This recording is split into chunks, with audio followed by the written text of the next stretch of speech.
como tema linguagem e fracasso escolar. Bem, para discutir essa temática, a questão que vai nos nortear é: de que forma questões relativas ao domínio da linguagem interferem no fracasso escolar? O papel da escola nos processos de aquisição da linguagem. Enfim, qualquer profissional que atua com a linguagem de alguma forma, ou no âmbito da escola, ou no âmbito da clínica, não tem como desconsiderar essa reflexão e deixar de lado pensar, o papel que a escola tem. Tanto na questão da aquisição, ou seja, no aprendizado dessas modalidades de linguagem, a oral e escrita, quanto na definição de critérios que vão classificar os ditos distúrbios de linguagem oral e escrita. Então, qual a posição da escola frente à linguagem e os chamados distúrbios de linguagem? Bem, o que nós podemos acompanhar é que nos últimos tempos, a escola, enfim, os educadores, os coordenadores pedagógicos, os diretores, os professores, têm se ocupado a pensar cada vez mais sobre a questão da linguagem. Tanto aspectos em relação a como as crianças aprendem a linguagem oral e escrita, como também pensado sobre os problemas relativos à linguagem. Veja, se isso num primeiro momento pode parecer um avanço, porque passaram a considerar um elemento fundamental, tanto da constituição dos sujeitos, como também aí da questão da própria aprendizagem. Por outro lado, a gente percebe que essa preocupação, infelizmente, ela não tem repercutido, de fato, na possibilidade das crianças adquirirem de uma forma mais efetiva essas linguagens. O que nós temos observado é que a preocupação, as discussões, as colocações em termos da linguagem, elas têm sido realizadas fundamentalmente no sentido de utilizar a linguagem, o jeito que as crianças falam e o jeito que as crianças escrevem, como justificativa do fracasso escolar.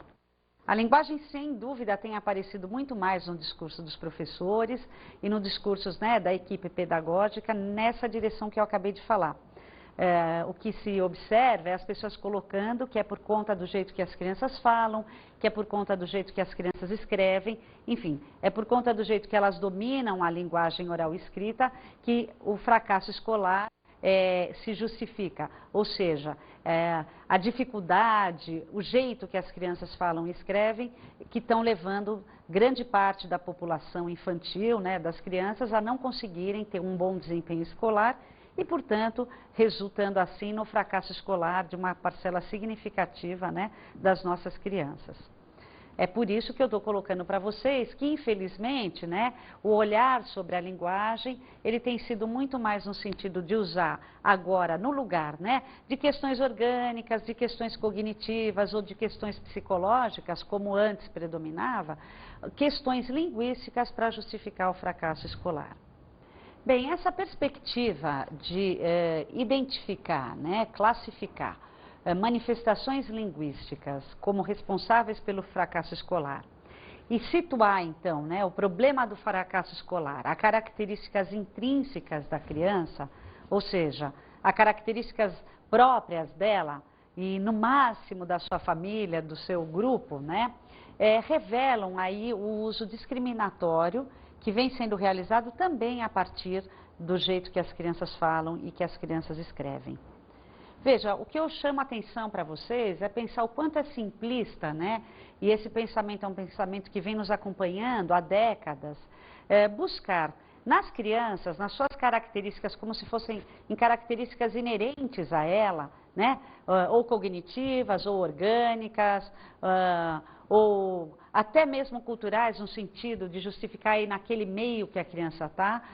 as dificuldades, então, que geram o fracasso escolar, como se aspectos sociais, culturais, econômicos, enfim, como se as formas que a nossa sociedade se organiza não tivesse nada a ver com as possibilidades ou não de domínio da linguagem oral e escrita. É interessante notar que essa justificativa em cima dos modos de fala e de escrita das crianças acontecem fundamentalmente em relação a crianças que são provenientes de grupos sociais aí, desfavorecidos economicamente. Porque se adota um padrão aí considerado padrão à norma culta, como a referência de normalidade, e se avalia então os modos de falar desses grupos como sinais de distúrbios, de patologias, e identificando então aí nesses sinais, né, a causa do fracasso escolar.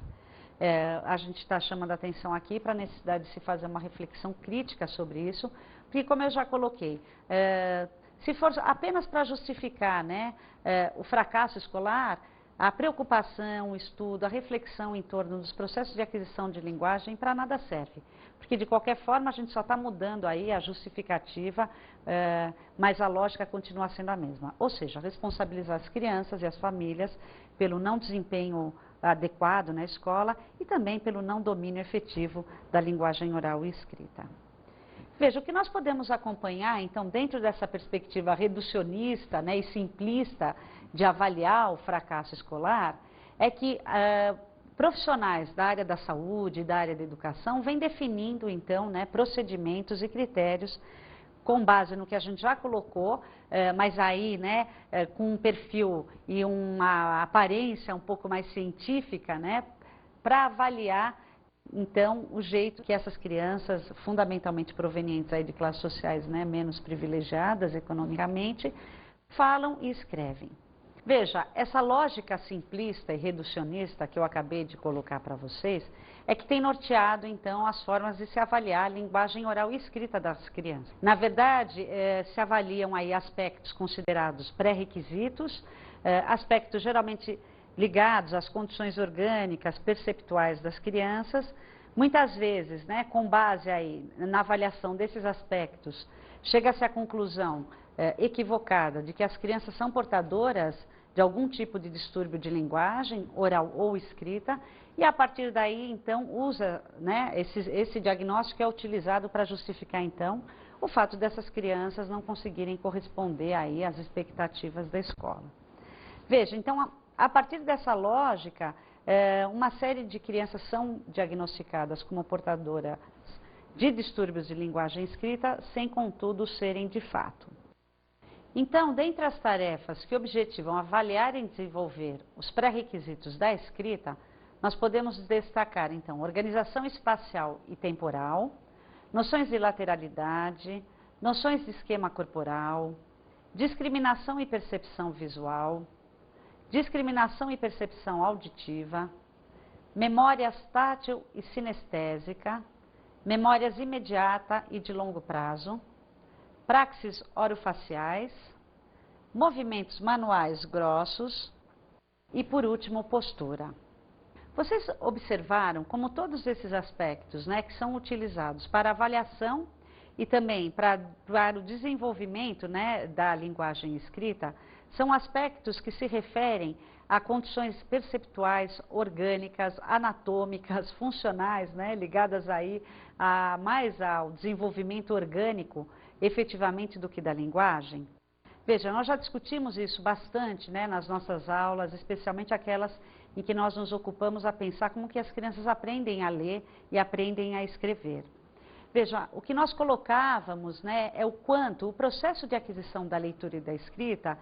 ele depende fundamentalmente das experiências significativas com a leitura e com a escrita que a criança vivencia.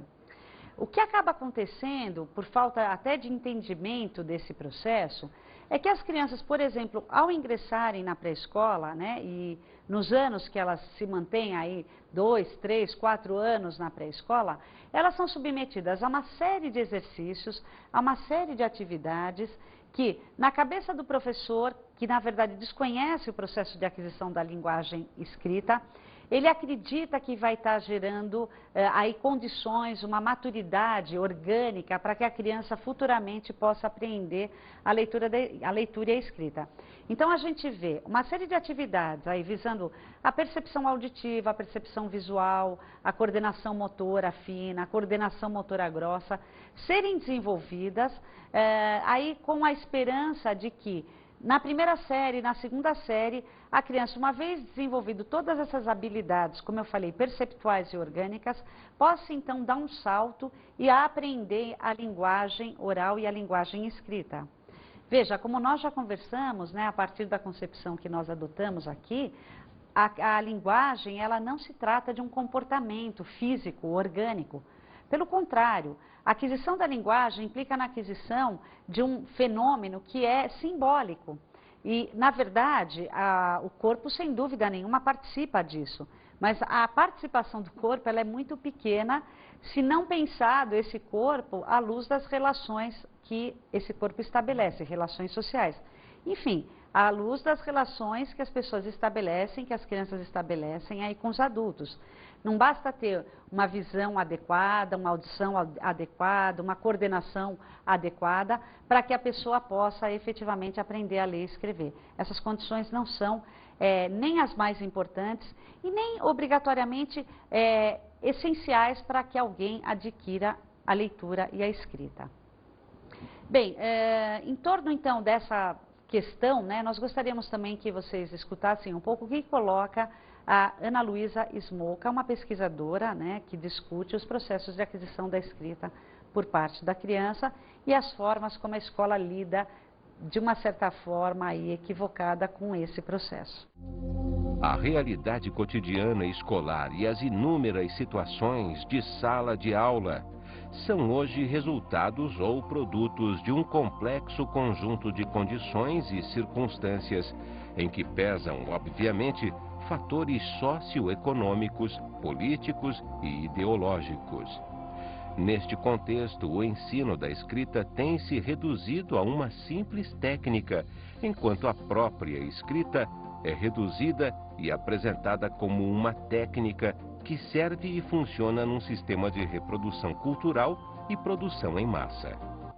Veja, o que a Smolka coloca é que, na verdade, uma série de práticas, né, de leitura e escrita são desenvolvidas com as crianças na escola de forma tecnicista. Enfim, o grande problema, né, não se encontra nas incapacidades intrínsecas das crianças, mas, na verdade, nesse papel que a escola vem desempenhando em relação ao domínio da leitura e da escrita. Porque na medida em que são trabalhadas, né, como nós acabamos de colocar, habilidades perceptuais e orgânicas, para que futuramente a criança então possa adquirir a linguagem, o que a gente percebe é que a criança passa anos, né, sendo submetida a práticas que efetivamente não vão gerar uma maior facilidade, uma maior possibilidade de domínio da leitura e da escrita. Pelo contrário, a criança vai viver uma série de práticas e de exercícios e de atividades que para ela em nada tem a ver com o domínio da leitura e da escrita, nada tem a ver com a prática de leitura e escrita. Né? Reconhecer formas, traçar bolinhas, traçar risquinhos, identificar coisas parecidas, identificar coisas diferentes. Enfim, os infinitos exercícios, né, considerados como pré-requisitos, e são pré-requisitos aí da leitura e da escrita, fazem com que a criança tenha uma experiência muito técnica, muito descontextualizada, muito distante da prática de leitura de um texto, de uma história, de uma narrativa. E ela, na verdade, quando chega na primeira, segunda, terceira série, efetivamente não consegue dar esse salto que o educador espera. Qual salto, né? De uma vez tendo dominado de alguma forma um aspecto mais técnico da leitura e da escrita, enfim, conseguir discriminar sons, identificar letras de alguma forma, conseguir traçar as letras a partir aí do desenvolvimento da coordenação motora, embora a criança possa de alguma forma, bem ou mal, realizar essas habilidades orgânicas e perceptuais, ela não consegue ter um domínio da leitura. Enfim, ela não consegue ler, interpretar, muitas vezes ela não consegue escrever um texto, coisas com significado. E aí que o problema começa a existir. Né? E o que a Smolka coloca é que, infelizmente, são essas práticas, né, descontextualizadas, sem sentido, sem explicitação, né, dos valores sociais, das funções, do porquê se escreve, do para quem se escreve, que geram na criança um distanciamento da linguagem escrita, e é esse distanciamento que depois vai fazer com que ela tenha dificuldade de efetivamente conseguir ler e escrever de uma forma que seja adequada e que possa, de fato, né, ser entendida e entender o que os outros escrevem. Bem, tratando também dessa questão, então, né, da construção do fracasso escolar, nós vamos estar trazendo aqui algumas ideias, né, da psicóloga Maria Helena de Souza Pato, que vem estudando há muito tempo, né, o que gera, quais são os aspectos que têm levado a nossa escola, infelizmente, a não conseguir cumprir efetivamente o seu papel social, que é ensinar as crianças e propiciar às crianças o conhecimento e, portanto, o domínio da leitura e da escrita. A divisão explícita ou implícita de classes em fracas, médias e fortes, o encaminhamento dos que não renderam para classes especiais e divisão geográficas na sala de aula, dos que acompanham e dos que não acompanham o programa escolar, são práticas tradicionais no sistema escolar público que, ao mesmo tempo, resultam da percepção e das atitudes da instituição em relação à criança pobre e as mantém. Em nosso trabalho, pudemos constatar que das classes fracas, das classes especiais e das crianças que não estão conseguindo acompanhar, muito pouco ou nada se espera além do fracasso. Mesmo nos casos em que os professores, motivados pela necessidade de aumentar os índices de aprovação ou pela vontade de ajudar, dedicam a maior parte de seu tempo aos que não aprendem. Tem profundas raízes a crença na incapacidade das crianças que mais se afastam em termos físicos e psicológicos da criança ideal, limpa, bem vestida, de posse do material escolar, atenciosa, obediente, assídua, proveniente de famílias legalmente constituídas, cujas mães comparecem à escola sempre que convocadas, presença essa tomada como um único indicador de seu interesse pelos filhos. Frases como essas crianças não têm vivência nenhuma, o problema geral de todas as escolas são as crianças que atrapalham, pois não têm rendimento. A maior dificuldade em sala de aula são os alunos que estacionam os alunos, cujos pais não se interessam, nos dão a medida dos preconceitos que permeiam as relações pedagógicas e humanas em sala de aula. Com o passar do tempo, o professor adquire uma espécie de olho mágico, que lhe permite detectar, na verdade determinar, cada vez mais precocemente, no período letivo, quem vai e quem não vai conseguir a aprovação. Algumas professoras chegam a afirmar que sabem, na primeira semana de aula, quem serão os mal-sucedidos. As colocações da Maria Helena de Souza Pato, elas nos remetem a uma problemática séria, né, uma problemática que todos nós conseguimos identificar, que está diretamente ligada aí à problemática do acesso ao saber, né? Veja, ela coloca uma série de questões que, sem dúvida nenhuma, as questões que ela coloca por si só já dariam um curso, né? Mas o que é mais importante para nós, né, pensarmos aí em função do nosso curso, é a questão do preconceito, né, do preconceito que invade aí o universo pedagógico, que infelizmente, né, é presente nos valores, na forma de ver, na forma de pensar dos educadores, das famílias, das crianças, enfim, de todos os agentes que compõem aí o universo escolar. O preconceito que incide fundamentalmente sobre crianças que de alguma forma, né, não atendem, não reproduzem os padrões, os valores que são considerados aí os padrões corretos, a norma, né? Nós também já discutimos bastante sobre isso, né? Como se estabelece, se elege aí uma determinada variedade, por exemplo, linguística como norma, e como outras variedades, né, são consideradas a partir desta norma como desviantes. Mas o que é importante perceber é o quanto, né, essa visão de que aquilo que não corresponde exatamente ao que é considerado como norma, né, é sinal de um distúrbio, e como que esse distúrbio, então, a presença desse distúrbio em crianças, então, pode justificar e, inclusive, até legitimar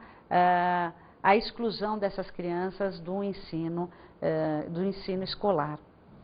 Veja, a Maria Helena coloca uma questão importante, né, como as crianças, por uma série de medidas de exclusão, são separadas em classes especiais, se não em classes diferentes, na mesma classe em linhas, a linha dos mais fortes, a linha dos mais fracos, a linha dos médios,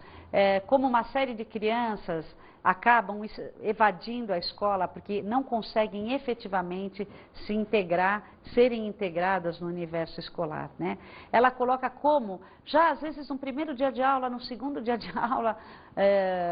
ou seja, nos primeiros momentos que o professor tem contato com a criança, ele já rapidamente, muitas vezes, faz um diagnóstico e já presume, né, já prevê aquelas crianças que não vão conseguir ter sucesso escolar, ou seja, já antecipa, inclusive, uma expectativa negativa em relação ao desempenho da criança. Essas situações, né, esses comportamentos que a gente observa no cotidiano, na verdade, eles são evidências, né, do quanto que a escola ela tem sido, infelizmente, também excludente, discriminatória, e muitas vezes, ao invés, né, de propiciar, então, o acesso das pessoas, né, das crianças ao saber, e aí tudo que isso implica, né, pelo contrário, elas acabam, de uma forma, né, complementar a outras instituições, também fazendo com que as crianças não tenham acesso a esse saber e, portanto, não possam se inserir na realidade, na vida de uma forma mais autônoma, com mais conhecimento, com mais possibilidade de reflexão, de análise, de crítica e de escolhas. O que nós estamos colocando é que a forma como a linguagem é ensinada, a pouca oportunidade, né, de domínio da linguagem oral e especialmente escrita, que grande parte das crianças tem, reforçam e participam desse processo de exclusão, não só escolar, mas social, que grande parte das crianças que passam pela escola acabam sendo vitimadas. Então, como eu já coloquei, essa é uma problemática do acesso ao saber. Bem, para complementar a nossa reflexão, vamos então escutar o que diz uma professora, Maria Cristina Lobo. Na minha vivência, quando assumi a direção de uma escola, nas reuniões iniciais eu ficava até bastante perturbada, porque eu sempre sentia na voz dos professores, este aluno não aprende porque o pai não sei o quê. Esse é relaxado, desorganizado, não adianta mesmo. Então, sempre recaía no aluno, ou na família do aluno, ou livro didático, e ficava aquela indagação. E a prática do professor? E o seu papel? Então, até para alterarmos essa situação, nós entramos na escola com um programa de educação continuada. E nesta, baseando a prática pedagógica na ação, reflexão, ação. E só depois de um tempo usamos até do psicodrama, que é uma técnica dentro da psicologia, através de vivências, onde os professores iam fazendo a reflexão sobre a sua prática. E nisso nós fomos, depois de um tempo, percebendo que o discurso dos professores começou a mudar. E nisso começou a surgir uma nova pergunta. Este é o meu aluno real, é o meu aluno concreto, que tem dificuldades, é um sujeito único, um é diferente do outro, mas eu, enquanto educador, o que posso fazer para que ele aprenda? Daí muda a postura do professor e muda a postura da escola. Valoriza-se o aluno, o potencial que ele tem, e a partir dele a aprendizagem acontece. Veja, se é importante, né, deixar claro, enfatizar, discutir, né, explicitar essa situação problemática que nós acabamos de falar, né, que a Marilena de Souza Pato refere, que a Smolka refere, que a professora Maria Cristina Lobo também refere, né, do papel que a escola tem, na verdade, na própria construção do fracasso escolar. Obviamente, né, que os educadores, a equipe pedagógica, de forma alguma, faz isso de cabeça pensada ou intencionalmente. Mas nem por isso a gente pode deixar de excluir, né, de se excluir e de não trazer para essa reflexão qual o papel que a escola tem nessa construção. Mas, além disso, é importante também a gente pensar como que também essa escola comporta, né, uma outra perspectiva de ação e também, contraditoriamente, né, a esse papel excludente, ela vem promovendo uma série de transformações e vem contribuindo para que as crianças também possam adquirir a linguagem oral e escrita. Bem, nesse sentido, a gente considera, né, que um dos maiores avanços que a escola, né, e aí os seus agentes, os professores têm dado, né, nessas últimas décadas, é poder pensar as diferenças, as particularidades, enfim, aquilo que é considerado muitas vezes, que era considerado e é ainda como erro, não como sinal de problema, mas como características que fazem parte das crianças e que, longe de revelarem erros, revelam sua identidade, revelam seus valores, a sua forma de fazer, e que a partir do reconhecimento dessas características, né, que o professor vai encontrar ferramentas e elementos para poder conhecer essas crianças e atuar com essas crianças no sentido de que elas possam avançar e também adquirir outros padrões, outras linguagens, outras formas de se colocar, para além daquela forma particular do grupo que a criança pertence.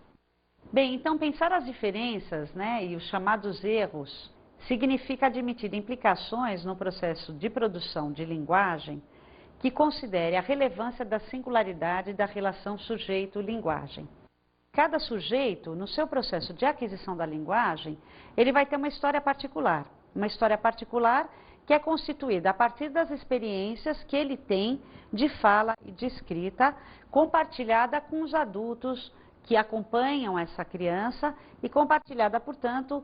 com a comunidade, com as pessoas que fazem parte da vida dele. Esse é o elemento mais importante a ser pensado, né? A ser considerado, que as boas ou más condições, o bom ou mau uso que se faz da linguagem oral escrita estão diretamente relacionados com a história particular de cada pessoa e de cada criança, no seu processo de aquisição da linguagem, e que essa história, ela se estabelece, se constitui a partir da relação que a criança tem com outras pessoas e mais especificamente com adultos que as orientam, que as acompanham no seu desenvolvimento. Outro aspecto a ser considerado é admitir a necessidade de uma escuta que reconheça a existência de um sujeito ativo em relação ao conhecimento linguagem. Veja, o que nós estamos colocando, né, aí até coerentemente com a primeira ideia que nós acabamos de explicar, é que se eu considero que o processo de aquisição, de domínio da linguagem oral escrita vai se dar a partir da história particular de cada sujeito, de cada criança, e de que essa história ela se constitui a partir das relações que essa criança vai estabelecer com os outros, fica claro que cabe ao educador, ao terapeuta, enfim, né, aquele que trabalha com os processos de aquisição aí por parte da criança, entender que essa criança tem um papel ativo na sua constituição, né? Porque, veja, não se trata de um educador, de alguém, de um adulto que tem um conhecimento, colocar na cabeça da criança, dar para a criança algum conhecimento e a criança então caberia poder pegar, receber esse conhecimento. A concepção de aquisição de linguagem que nós estamos aqui defendendo, longe, né, de pensar que nós temos aí um sujeito que sabe, uma criança que não sabe, e esse sujeito só tem que encontrar uma forma de colocar esse saber na criança, nós temos discutido que o domínio da fala, o domínio da escrita se dá a partir de uma ação conjunta, né, que criança e adulto vão estabelecer nas relações. Enfim, que é essa dia de adulto-criança que vai constituir a forma como a criança vai aprender a falar e a ler e a escrever. Enfim, ela também tem um papel determinante e ativo nessas relações, na medida em que ela vai, aos poucos, mudando a sua postura, o seu posicionamento e a sua forma de participar nessas relações e, nesse processo, também vão se transformando as formas dela lidar com a linguagem oral e escrita, enfim, com o jeito dela falar, com o jeito dela escrever. Um outro aspecto a ser considerado é reconhecer um sujeito que tenta produzir um determinado sentido com suas palavras sob o efeito da história que vivenciou no processo de constituição da linguagem, confrontando suas hipóteses sobre o manuseio da língua com seus interlocutores. Veja, o que nós estamos colocando é que também os educadores, né, os adultos, os terapeutas que acompanham a criança, tem que ter uma escuta não só pelo fato dela ser ativa nesse processo e reconhecer, portanto, buscar reconhecer de que forma, né, que essa ação vai se dar, mas também de poder entender que tudo que a criança fala, que tudo que a criança escreve tem um sentido. O fato de muitas vezes o educador, o adulto não reconhecer esse sentido, não identificar esse sentido, não significa que não tem sentido, pelo contrário. Nós estamos afirmando que tudo que a criança coloca, que todas as manifestações de linguagem que ela realiza, tem um sentido. E que esse sentido ele vai sendo constituído a partir das experiências de vida que ela tem, do universo que ela vem, do contexto que ela participa, dos valores, dos seus hábitos, da sua família, enfim, é buscar interpretar, ler nas falas e nas escritas da criança aquilo que ela diz e o que ela diz da vida que ela tem.